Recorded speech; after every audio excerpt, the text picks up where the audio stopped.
Hello, friends. I'm going to talk about something really obscure this time. There was there's a band that I really liked back in the '80s called The Teardrop Explodes with Julian Cope, who's one of my favorites. Really like Julian Cope, his solo albums, everything that he did after Teardrop Explodes. But there was a connection between certain bands that had members that they shared in their early days.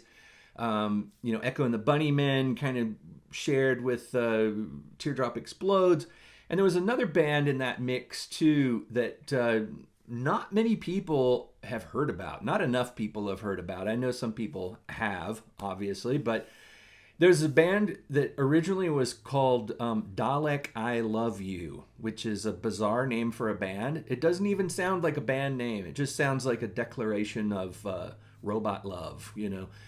But it is a band name which was strangely, I think against the band's will, was shortened by the record label to Dalek I, which that's their album. This first album was released under the name Dalek I, and the album is called Compass, or perhaps it's called Compass.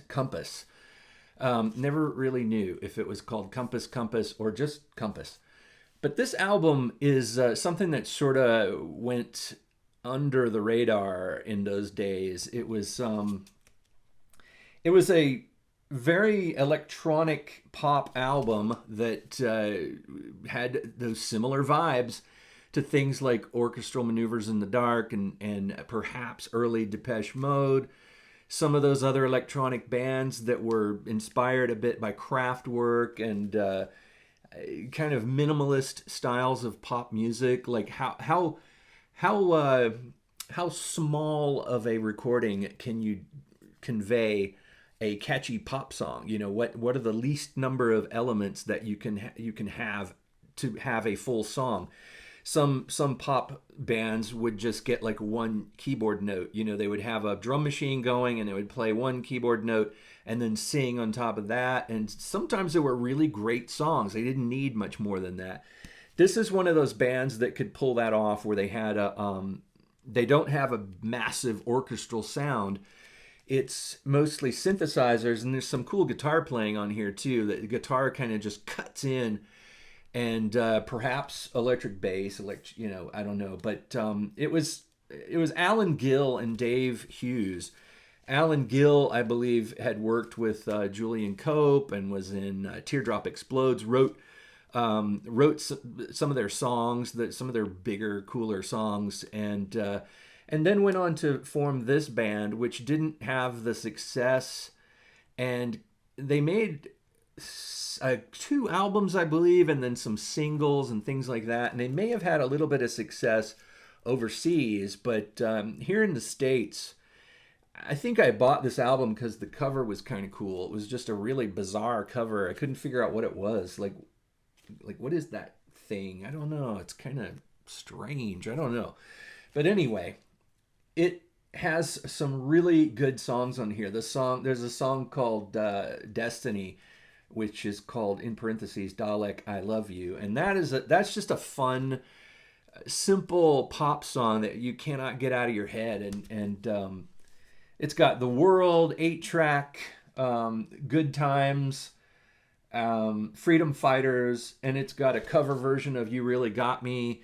The Kinks song, which was around this time being also covered by Van Halen, which is a band that could not be any more different than this very minimal electronic pop band. But if you can find this, I'm not sure. You can find the songs on YouTube. Go looking around the internets and you can hear this music. But I don't know, this album may be kind of difficult to find, because I know that over the years I've tried to find it for people, like buy it for people as a present or something, and it turns out to be like way more expensive than I'm willing to spend on a present for someone. But you can probably find, maybe you can buy the digital files or something like that somewhere.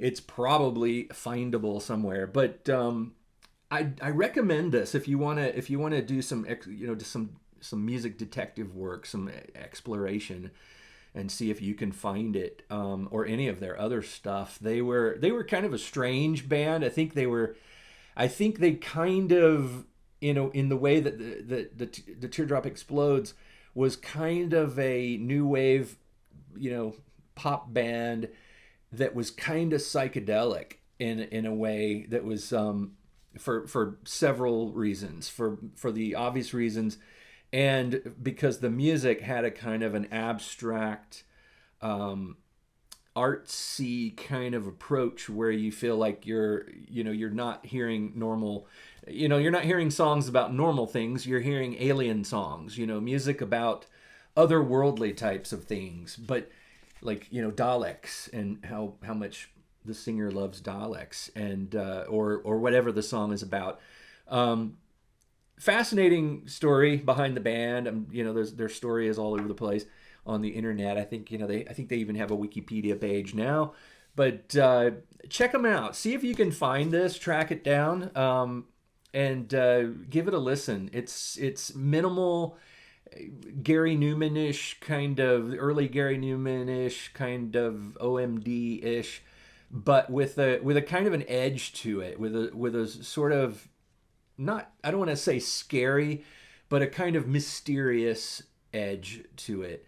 But the songs are super catchy, super catchy. There's some great playing on here. The keyboard parts are very simple, but then the guitar part fits in perfectly with it, and just great pop songs. Anyway, that's all I'll say about Dalek I Love You. And thanks for listening to me, and I will talk to you again real soon.